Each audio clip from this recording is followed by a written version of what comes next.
Hi everybody, my name's Joe Ramshaw, and over here I have my sister, Sophie Ramshaw, obviously. So those are our names, and this is, cue up the theme song. Roll intro. Joe and Sophie tell a tale. We'll try our best, but we'll probably fail. So come with us, cause we're about to set sail as Joe and Sophie tell a tale. Today, the topic that we're going to be talking about is fan fiction. Mm-hmm. It's a divisive topic that a lot of It's a people... good one. Yeah, a lot of people have strong opinions about, and we're just going to kind of have a bit of a chat about it and see. Maybe quiz each other on something. Yeah, there will be a quiz, so I hope you're paying attention. You guys can play along at home. Play along at home. There are no prizes for anyone who gets. You just get sadness and depression from it. I read I think it was like a meme or just a funny tweet or something recently that was one of those. I read tweets. something somewhere. A meme. I don't remember where it was, but it was a thing. So I read this funny tweet, and it was like saying that the closest you get to knowing what it feels like to be a ghost is to be listening to a podcast, and the people in the podcast can't remember something that you remember. So it's like you want to tell them. That's cool. You want to be like, I know the answer, but you can't communicate with them. You're a ghost. Oh yeah. That goes with YouTube as well. Like, sometimes I'm watching, video game YouTubers, and they're, walking around trying to find something, like treasure or whatever. And you see it on the screen, but they're playing and they don't see it, and you're just like, pick it up! It's to your left! You as a ghost now, just, sitting there on someone's couch while they play Man, I'd be bad Legend at of ghost. Zelda or something, and you'd be like, go left! Get the Master Sword! And they'd just be like, oh. Can you tell me, Soph, I've got a question for you. Do you actually read fan fiction, or is it one of those things that you'd say is a bit more fun to write than it is to read? What do you think? Well, it's pretty fun to write, but I used to read it a lot. Yeah. Back when I started watching Supernatural. Okay. Because, as some of you may know, there is a couple in the show that are not gay yet. And they will be as a couple. Shut up. They're in love, and they are men. They are men. Yeah, well, kind of. One's an angel. But anyway, so that's not canon in the show yet, and I want it to be, so then you start reading fan fiction about how they would get together and stuff like that. Right. And that's really cool, because it, fulfills this need I have for them to be together, which isn't happening yet. So I used to watch that Supernatural heaps, and then when I was, sick of them not making out, I was like, I'll read fan fiction instead. Okay. And at what point did that lead into you writing your own fanfiction? Well, when you look it up, there's some really good stuff on there. Some people have written really, dedicated things that, are actual, proper quality that they've written. That's nice, crisp, edited. It's crisp. Crisp and Glover. Crisp. And super fun to read, and it's just you can tell that they put work into it. And then other stuff you read, and there's just no grammar, so I don't know what's happening. Yeah, just one giant block of text. It's just trash, and the characters don't sound like the characters. Yeah. So it's awful. And then when I was reading that stuff, I'm just like, I could do better than this. And so then I started writing stuff, and I was like, I did do better than this. And then, so that's what led me onto that. But it's also cool to write your own kind of episodes. I like writing episodes of stuff. So, Supernatural, they always have, an episode of the week kind of thing. Yeah. And that's a lot with heaps of other films, shows. Type thing, yeah. Hannibal as well does it. There's just, an episode where they just find a murderer. Yep. Any show kind of has those filler sort of episodes. Those filler ones where it's not the main... Yeah, arc of the story, yeah. And I like those ones the most. A lot of people kind of hate them and they just want to get to the actual story, but I don't actually care about the actual story. I just want them to do stuff. Yeah. So I like when you watch it, you kind of think, oh, this would be a cool idea for them to do, and then you write your own thing. So I've done that with Hannibal and Sherlock and Supernatural. Yep. And that's what's fun. So they're just 20 pages or something of just its own little episode, but written in a little story novella form. I like it. So you don't write it like a script, you just write it like a... Yeah, it's like a book, a proper... and everything. Proper little, said... Yeah, said. It's got said. Said Jimmy. It's got speech tags. Well done. Yeah. That's awesome. That's how you know you're writing well, if you got speech tags. Mm-hmm. I remember when I was a kid, it was always with Pokemon or something. There were Pokemon novels you could buy at the petrol station and stuff. There are Minecraft books now. That's still a yeah, thing. Yeah. I mean, I know it's a video game, but like, that's it's tragic. Evolved. So it's fun to just like read kind of a story where you're like, yeah, I know this didn't really happen, but it's kind of fun to just extend that world. So it's like, yeah, but I know what you mean about how it's got to be like well written. Otherwise, it's like, how can you suspend your disbelief? You know, like you want to think, oh yeah, I know this isn't real, but I still want to enjoy it. It's definitely. I definitely agree with you based on just doing research for this show that we're doing now. I found a lot of stories online, you know, for things like Harry Potter and stuff like that. Yeah, Harry Potter's a big one in the old fan fiction. Yeah, the community. Yeah, community. And yeah, they were really good. Like some of them right. Some of them were really good. Like you could tell they put a lot of work into it. And other ones you could just tell were just really crappy, and it was like someone just feverishly tapping. A 12-year-old just writing like in high school. I was going to mention my own experience writing fan fiction. Has only happened one time. Every now and then in my life, I come up with certain ideas where I'm like, this would be really cool. But then I never get around to doing it. I'm just like, nah, I don't really want to, like, you know, I don't want to waste my time or whatever, you know, writing fan fiction, you know, if it's something that I can't publish, then, you know, like, why bother putting time into it? Which, you know, like, some people might think that's a valid opinion. Other people might think, no, but that's part of the joy of it, is that, you know, you're not going to get paid for it, and it's just a passion project. But yeah, I had this one idea once about, it was when I was watching a lot of Castle, so the Nathan Fillion show, and there were two like sidekick guys in it named Ryan and Esposito. So they're his like Latino and Irish American sidekicks, basically, like two other detectives, and they're always kind of just cracking jokes every now and then in the background, and then sometimes they have their own like serious episode where Ryan almost dies in a fire, or like Esposito has to like rescue someone. Classic Ryan. Yeah. So I thought it'd be cool to write an episode where they go off on a road trip and they move to North Carolina and they fight a banshee. So that's what I wrote. It was called The Ryan and Esposito Adventures, North Carolina Dreamin'. And yeah, I was pretty proud of it. I was like, this is pretty cool. So I briefly toyed with the idea of chucking it up on somewhere like Archive of Our Own or one of those other places. I mean, I would recommend putting it up anyway, because that's another one of the ones that's like a little episode kind of thing that I like. Yeah. And when I first put my stuff out there, I probably, like, the first fanfiction I wrote was probably, I was like 15 or 16. Yeah. And it was crap, but I put it out there anyway.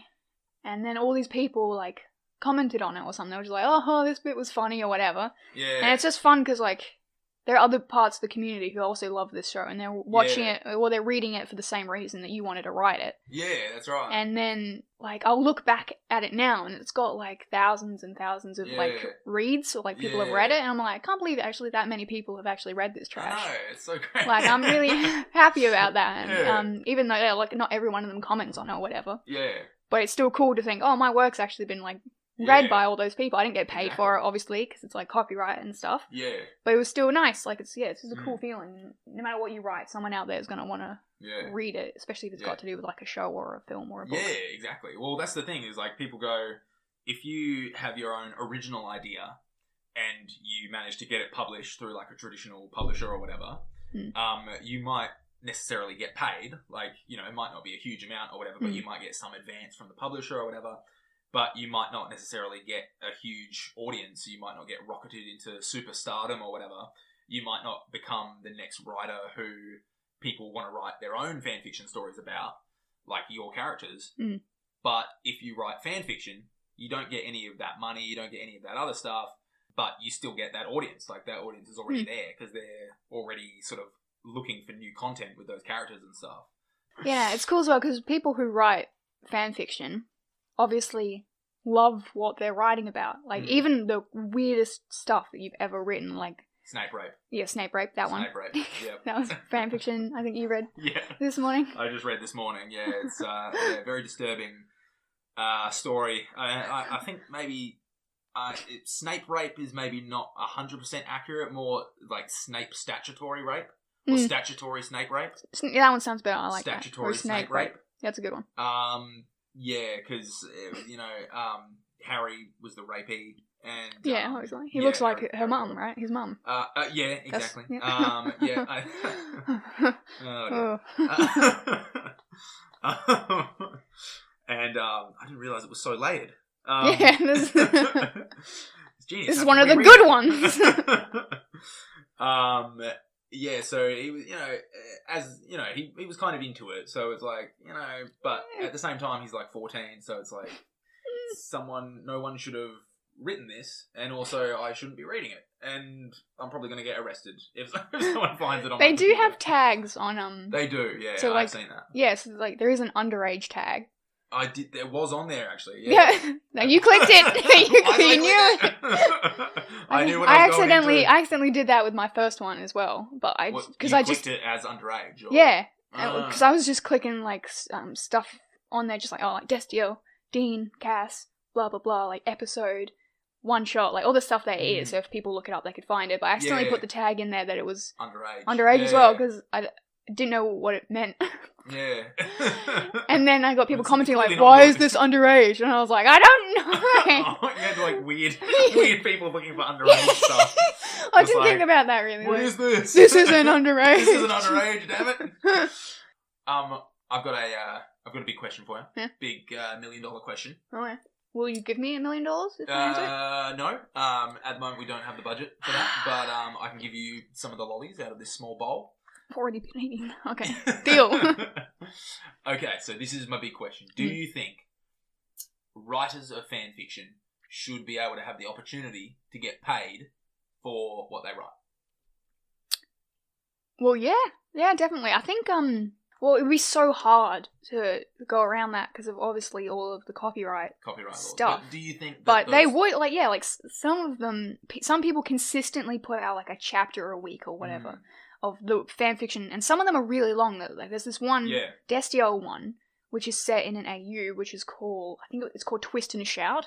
You wrote it, didn't you? Yeah, that was me. No, this one's really big. It's got like a good couple like million reads and stuff. Yeah. It's the biggest one there is, and like Okay.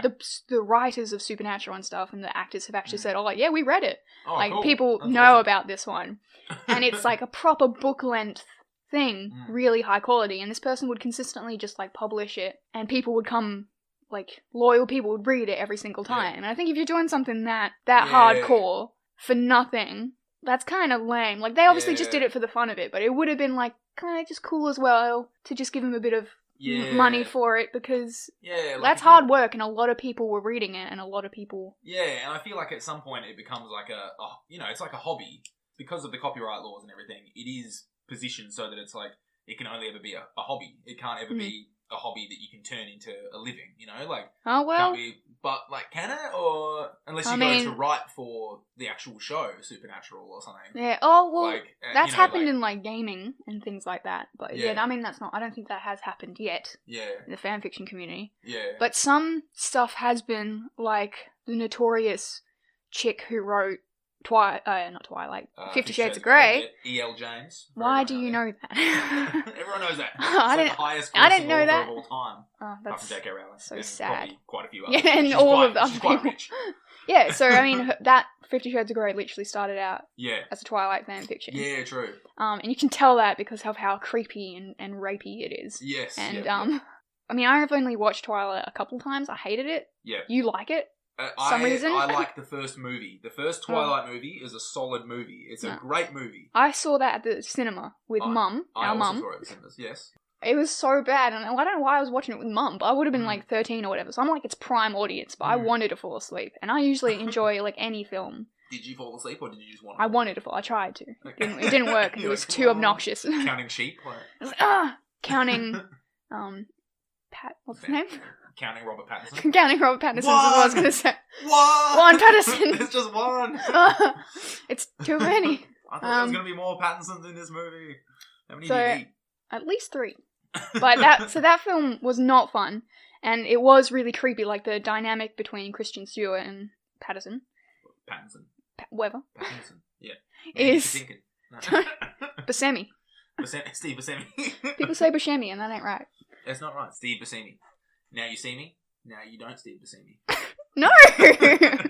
So she made quite a lot of money from that. That's right, yeah. Just because of the weird the weird I hate it so much. I guess it goes to show that you can, like, you know, people do that where they have a template that exists for, you know, like there's the Joseph Campbell Hero with 1,000 Faces book, which I think posits that every story has the same structure. You know, it's like all about the hero's journey and all this kind of stuff, which I'm not intimately familiar with, but, you know, basically sort of goes that there's, you know, each story is like in 3 acts and the acts are the same, and you can kind of look at all these popular novels and each one really does follow that same sort of template. But, you know, so people have utilized that, you know, to publish their own works before. So it's kind of like, it goes to show that you can take someone else's novel and kind of just rewrite it with your own characters and kind of keep the main premise the same, but put like a slightly interesting twist on it or something, and then make tons of money. Yeah, I hate that so much. Like, even though I'm literally, I'm stealing characters. Yeah. And stuff. Well, I mean, for like, your fan fiction. yeah, like I'm writing, obviously, characters that are already established, they have a personality, and I'm just rewriting it. But if I was just to change the name, like, you're still stealing characters and you're still stealing a plot. And I know there are technically, like, no original ideas anymore because, like, damn, we're in 2019. Yeah, and but literature's existed for a while. Yeah. But at least try, like, damn. Yeah, I was writing down some interesting facts relating to fan fiction. And I found a couple of interesting things about quotes from authors who don't like fan fiction, who just don't agree with the entire thing. Damn. So apparently Anne Rice, interview with the Vampire, she doesn't like it. She said, you know, it's copyrighted and I just don't like it, and I completely refuse to see it as anything else other than like, stealing. All right, rude. Kind of, but rude. George R. Martin hates it as well. Damn. He says writing stories with other people's characters is the lazy way out because I have a tattoo of that man on me. Wait, no. What? George R. Martin. I went J.R.R. Tolkien. Never mind. Right. Yeah, he's the other. That's why he put his name in there like that. Yeah, exactly. Yeah. Well, George R. R. Martin stole his own middle initials from J.R.R. Tolkien. Jeez. Yeah. So, okay. Yeah. Oh, sorry. I was thinking it was a bit weird for J.R.R. Tolkien to be commenting on fan fiction. Yeah. I don't know if that was around. It probably would. Maybe. Maybe. Yeah. Well, he was writing in like the 50s, I think. Or yeah, but well, you're gonna find like fan fiction in a newspaper. Yeah, like maybe in like a fanzine or something. Is it fanzine or fanzine? Fanzine. Magazine. It'll be zine then. What? Magazine. No one says. I say magazine. You say magazine. I say magazine. You know, let's call the whole thing off. Get out of my house. What? Get out of my house. No. Whatever, continue. Okay. So George R. R. Martin says writing stories with other people's characters and worlds is the lazy way out. J.K. Rowling, on the other hand, said that it was cool. Yeah. She was like, she's totally down with it. She's like, queen. Yeah, it's great. Yep. But she also immediately specified that she would only be okay with it if it included no racism and no pornography. Okay, well, that's more than half. Yeah, no. That has been disproven. But strangely, so George R. R. Martin's whole point was that it's like, to grow as a writer, you have to like make your own characters and make all this stuff, make it and be believable and everything. Which, you know, I think is an alright point. Yeah. But it's like... And there's no shame in practicing, though, with other characters. Exactly. But, yeah, so that's the thing. I think that's where so many people get, you know, that's where people get, like, stuck in it. Because it's like, yeah, it's alright as practice, blah, blah, blah. But then it's like, as soon as you try to go pro and you try to take make money with it, it's just like, no, you have to come up with your own thing. And then it's like, I don't know. It makes sense, but it also doesn't make sense. I don't know. But, strangely, the best quote I found on it was from Stephanie Meyer, who wrote Twilight. Oh my god. I know. So she's like, that's so great. It made me millions of dollars. It's great. I love fan fiction. No, she's not. She wrote Twilight. Hers wasn't. Oh, that's right. Yeah. It's still trash, but whatever. Go on. Okay, so what she said is, so this is a direct quote that I found from a blog online, on a live journal. Someone named Goofus Gallant from 2012. That is not a name. Stephanie Meyer had this to say. Fan fiction has become kind of a mixed thing for me. Like, in the beginning, I hadn't heard of it, and there were some that I couldn't read the ones that had the characters in character. It freaked me out. But there was one about Harry Potter and Twilight that was hilarious. And then there was one that was about a girl who was starring as Bella in the movie, and that was funny. And I hear so many people arguing about fanfiction, this one and that one. It seems like they are not as much fun anymore. I don't know. People pour out so much energy and talent into them. It makes me frustrated. I'm like, go write your own story. Put them out there and get them published. that's what you should be doing. You should be working on your own book right now. And I think that kind of gets to some of the crux of the matter, because it's like, you know, she's obviously cool with it, and she's like, yeah, it's fun to like mix and match and throw these characters together, you know, the Harry Potter and the Twilight world, mix them together, see what happens, have fun with it. But then she's also like, she sees it maybe as like a, not a waste of creativity, but maybe like it just makes her a bit sad, because she's like, oh, all these people could be the next big writer, like a next big author, and they could be making tons of money, but they're like limiting themselves or something by only writing fan fiction that they literally can't, it's like illegal for them to make money with. I think that's probably where I come down as well, whereas like, because that's, like I was saying earlier, why I didn't want to, sometimes I'll have ideas for fan fiction, but I won't actually write them, is because I'll be like, oh, it'll just make me feel like I'm like wasting my potential, I should be trying something else. But it's stupid though, because, you know, I might have lots of fun writing like a cool fan fiction. Like I had this idea I told you about, where it was like a fan fiction of Twin Peaks meets Over the Garden Wall that I wanted to do, which I think would be great. I still think it's a great idea. You know, I'm not ruling it out just yet. I probably should. We'll get the audience feedback and see what happens. But Over the Garden Peaks. Over the Garden Peaks. There you go. Yeah, I like it. Done. Twin Gardens. That's the worst one. Keep on. And it's kind of like, you know, I'd probably have lots and lots of fun writing that. Whereas instead, you could look at it the other way. Maybe I'm wasting my time sitting around going, oh no, I need to think of something really, really original that's never been written before, but that also appeals to all these people because I want to make lots of money and like get an agent and all this other stuff. Oh. If you're going to be creative, doesn't it make sense to just do what you love and it makes you happy and makes you feel something? Well, I think with what she was saying, yeah, there could be a next big writer there and they're wasting their time on fan fiction. If someone's going to be the next big writer, if that's what they want to do, that's going to happen. Like they're gonna write their own thing, and that will be a big thing. But in the meantime, it's still fun to like write something, get it out there, and for people to actually view. Yeah, true. And if you were to publish something that was your own thing online, completely like, I think Wattpad does that, like your own kind of books. And even though that gets a bit of like, some people like read that a lot. Yeah, it's still. No one's going to go, would I rather read this really awesome, like, Simpsons fan fiction that's hilarious, or this random thing that I've never heard of before? Yeah. Like, you're going to probably go to the one that you know. Yeah, that's true. Yeah, exactly. So, and I like, when I first started writing, I've been writing for ages, but it's been trash. You know, I made you read everything. Yeah, it was all terrible. No. Yeah. No, you're great. You've been an awesome writer for a long time. Yeah. I've read back on some stuff and I'm like, that doesn't even make sense. But I then, like with a lot of my fanfiction that I've put on my main site, my main archive of our own thingy, people have read it and I've never gotten any like hate or anything from it. So, and it's just people on there like, this bit was funny, whatever. Yeah. And it's cool to be like, haha, like someone liked that. Someone likes me. And again, one of only one. One of one. One of one.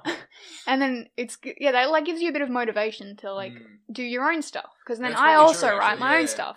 And if you didn't get anyone to read it, you're not going to know if you're good or not, or if anyone actually enjoys anything that you write. And so then you're spending all this time. Yeah, it's probably like a good idea rather than just languishing in kind of isolation for years trying to like working on some novel that you have no idea.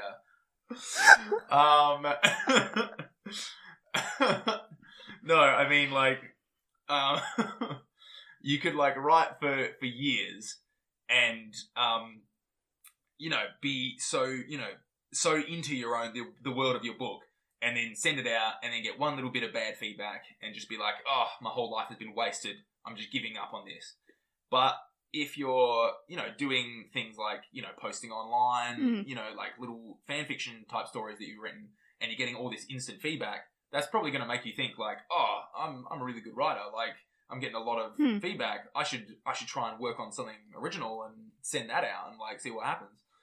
And then also, if you get sort of some crappy feedback from like a publisher out there or something, or an agent who like knocks back your novel or something like that, it might hurt a bit less because you're like, well, I know I've got fans out there, so maybe this person isn't into the way I'm writing, or maybe I can ask those people who are in that community of like people on those forums and stuff that I talk to, maybe they can give me some feedback and maybe some of those people will be interested in reading something original that I wrote. And, you know, maybe you've got a bit of a community around you where you can kind of... Yeah, you probably share can grow some a stuff. fan base as well. So Yeah, you can exactly, tell yeah, these that's people, true. hey, if you like my fan fiction, I wrote my own thing. Yeah, that's Still true. the same yeah. style, but... It's a good point, yeah, because it's all about, like, building an audience and stuff now, so that would be a good way of circumventing the whole, writing something, but there's not an audience yet for it. If you've already got your own sort of tailor-made audience of people who are like, oh, yeah, we love that person's stuff, and then you release, you know, your sort of your first novel. To everyone else in the world, you're a debut author, but to everyone else, they're kind of like, to this select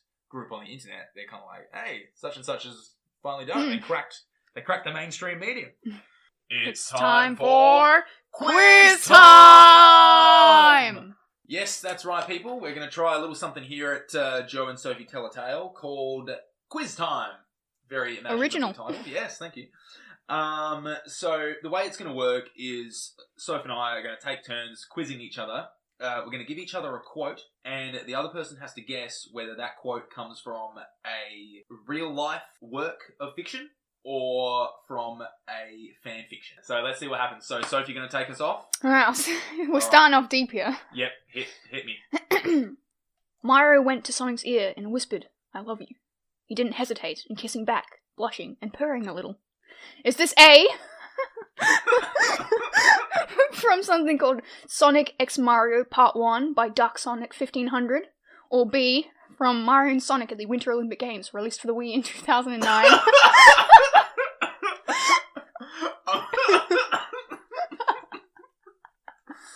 Oh, God. Which one? This was a bad idea. Which one? I'm going to have to go with the... it's fan fiction. You sure Nintendo didn't write that? I'm pretty sure, like, whoever wrote Mario did not write that. Yes, that is a real thing from Mario X Sonic's Part 1. I don't know of how many. Oh, right. Part 1 by dog-scat 1500. Okay, when you said it was a real thing, I thought for a second you meant it was from an actual game. I was like, oh God, my whole life is a lie. Mario and Sonic aren't even the same company. I mean, I guess Mario and Sonic at the Olympic Games is a thing. That's the thing that you have a problem with, is that they're not from the same company. Yes. He's purring a little. I know, when I read that, I was like, well, this is not a cat. I was like... But also, the words doesn't really write that. I thought maybe it was Mario. Oh, wait, so Mario... And then I was like, no, it's wait. Not clear, is it? I'm pretty sure it was Sonic. Mario went to Sonic's ear and whispered, I love you. He didn't hesitate, because it was all in the same line. He didn't hesitate in kissing back, blushing and purring a little. It should be Mario kissed... blushed and purred a little, but I mean, like... Well, I guess it said Mario kissed Sonic, and then it said he didn't hesitate. Yeah, I mean, I'm assuming it's Sonic's purring. You have to guess, okay. but yeah, grammatically, I reckon maybe they should. But anyway, yeah, so... Okay, so that's one to me. Ding, ding. Later we'll include a in post. Ding. Yeah, we'll sort that out in post. Okay. Okay, now it's my turn to quiz you, Soph. Question number 1. Help me understand, Weasley, he drawled, crossing his arms and staring the awkward Ginger down. How exactly does one go about turning the saviour into a semi-vampire by accident? In retrospect, I may have underestimated the side effects of 8 doses of vampy vanilla ice cream, Weasley offered, somehow managing to sound both anxious and unrepentant. Now, is that from Harry Potter and the Goblet of Fire by J.K. Rowling, or Handling Harry Potter by Draco Got Game? I haven't actually read all of the Harry Potters, so for all I know, that could... I know that. Damn it. I don't think there are any vampire things in... There are vampires in Harry Potter. What? Aren't there? No. Wait. I'm pretty sure there's not. You read all of them. I'm pretty sure... Yeah, I have. But not for a while. But I'm pretty sure the Weird Sisters, which is the band, is like in J.K. Rowling's book. Oh. In like Goblet of Fire, the Weird Sisters are like a band that play at the what's the ball that they go to? It's like the big ball. Yeah. Call that. The Wizard Ball. So okay. That kind of makes... I guess that makes sense. Vampires. I guess that makes sense. But I mean, that was written... Like, it wasn't written badly. It was no purring Sonic. But I'm still going to go with... although that name sounds like you made that up. Draco Got Game. Yeah. Yeah. No, I'm going with fanfiction. Fanfiction? Yeah. Ding, ding, ding! Yes! Alright, we're 1-1. I'm going to have to write these down. On your hand. 1-1. Alright, so this line, it is, as soon as I bared my butt, I knew he'd crack. Is this line said by A, Steven Universe, in the show Steven Universe, Season 1, Episode 5, Or is it said by B, Stephen's dad, Greg, in a fan fiction titled Greg and the Butt Machine by Gems XXX Gems? That's capital X, little x, capital X. I am a fan of Gem XXX Gems. Mm. But to be honest, I feel like from what small amount I've seen of Steven Universe, the show, that sounds like it would fit comfortably in that universe, so I'm going to say Steven Universe. You think it'd be said more by Stephen than his dad? Oh, it does sound like something his dad would say, though. Mm. As soon as I bared my butt, I knew he'd crack.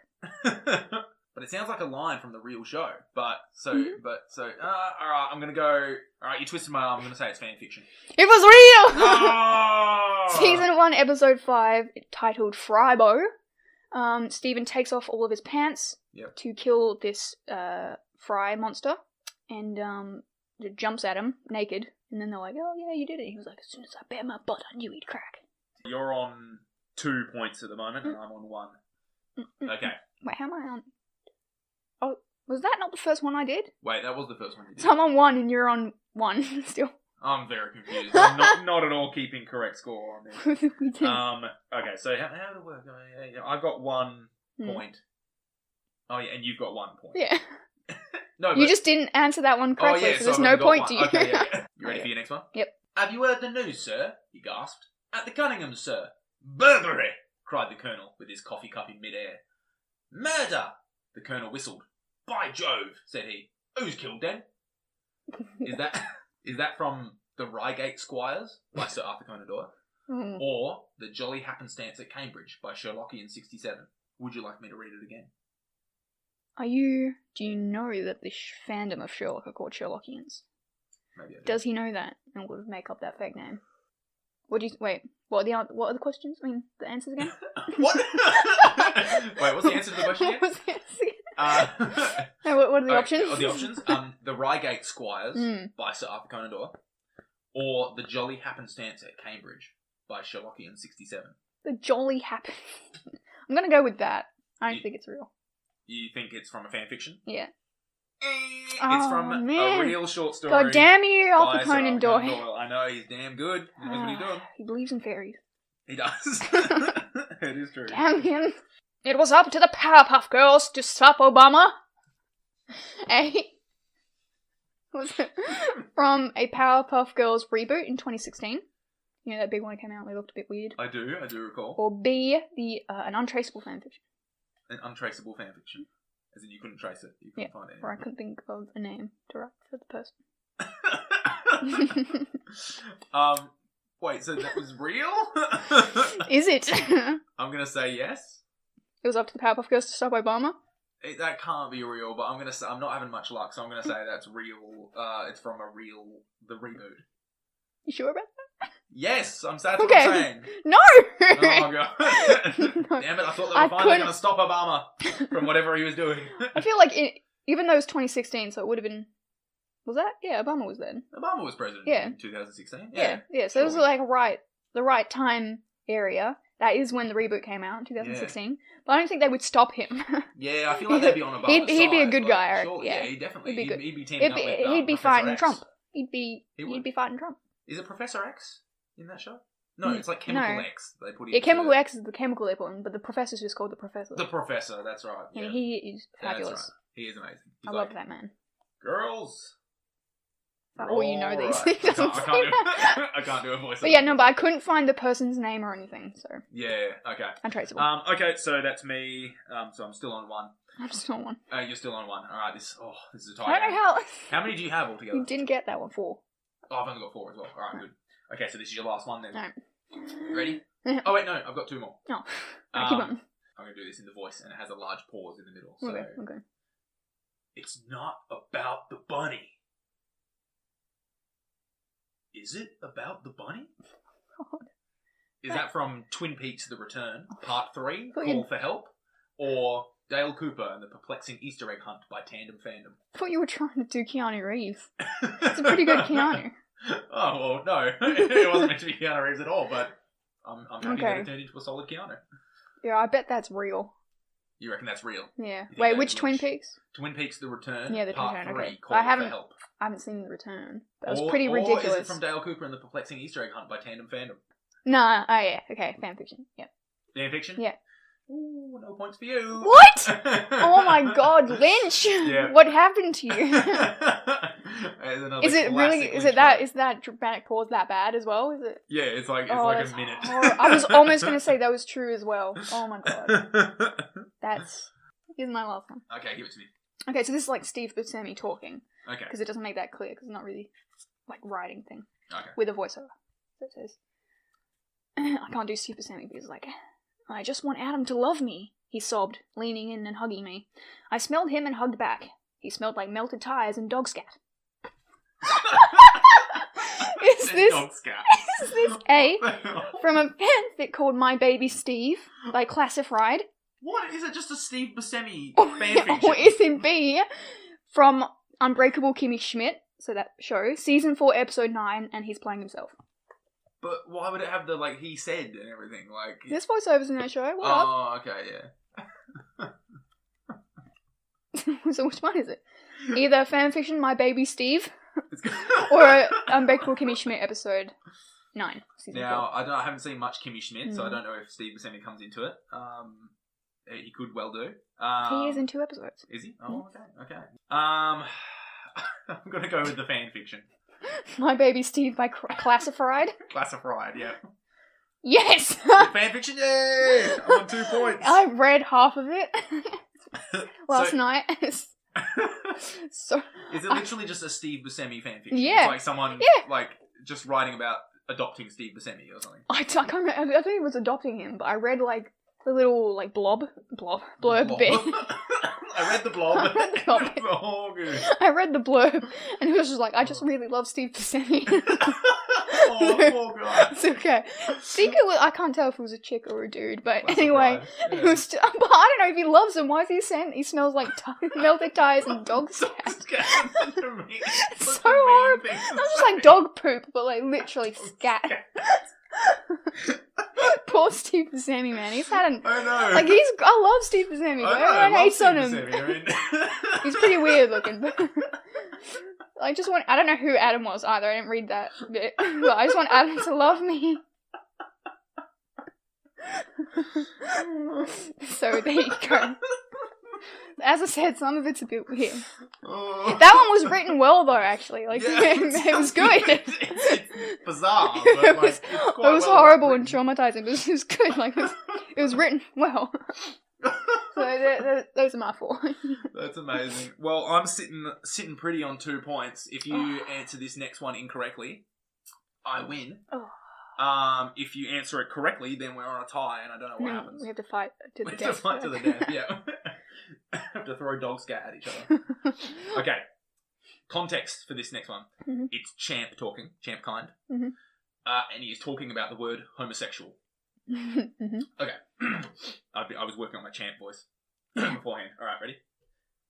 That word was invented by the CIA during the Eleanor Roosevelt administration as a way of singling out the boys and girls who showed tendencies that were outside their stations, like boys who wanted to dance ballet or girls who wanted to learn to read. Now, is that from Anchorman 2, The Legend Continues, or A Home for Brick by Fantastically Anonymous?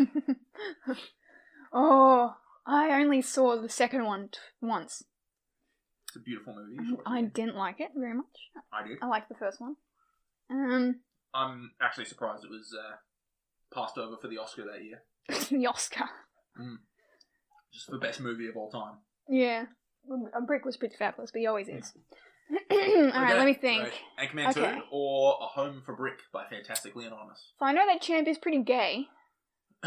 Like, he's clearly gay from Ron. Like, right? That could have been like, the... That's the what I'm plot thinking. of Maybe of it sounds like something maybe he did say. But I don't remember him ever. I don't remember a lot of the film though. Fanfiction again. I'm gonna go with fanfiction. You're gonna go fanfiction? I also think that maybe because you had a few that were real, not enough that were fanfiction yet. So I'm you're going trying with to fanfiction. strategize against me. I see. Yeah. Okay. Fanfiction. Your strategy works. Yo! It's fanfiction.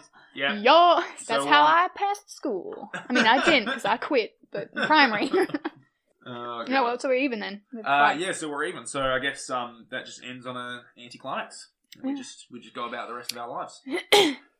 Well, Okay, well, I think we've covered some pretty interesting stuff for today. Some And- very weird lines from some different Yeah, ones. that was fun. Yeah, I don't think I'll ever forget about that one that you said. I was just hoping I would remember one. I specifically looked up Steve Buscemi fanfiction, and there was a I know lot. you did as well, because I could see that that was my favourite dog-scat. That'll be sticking with me. I now, thanks to that, see, this is why fanfiction is important, because now, without it, I would never have known what Steve Buscemi smelled like. Do you think that person actually had first-hand knowledge of what Steve Buscemi smelled like? It's way too specific. It's so specific. Melted tires. He's just like, he was like, after spending time with Steve Buscemi, he's I like must tell the world. holding Buscemi close, and he's like, dog-scat. Steve Buscemi's like, what? He's like, no, nothing. Thank you for I know you want Adam to love you, but... Yeah. Anyway, what? Yeah, so that's definitely the lesson I've learned from today, that what Steve Buscemi smells like. But yeah, so thanks everyone for tuning in.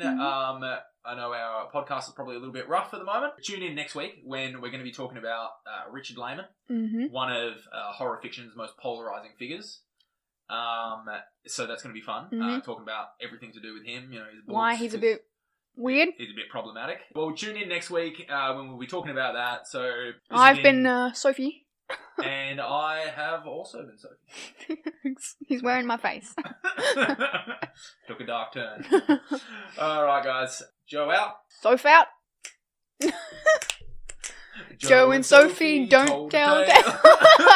Okay, see ya. Bye.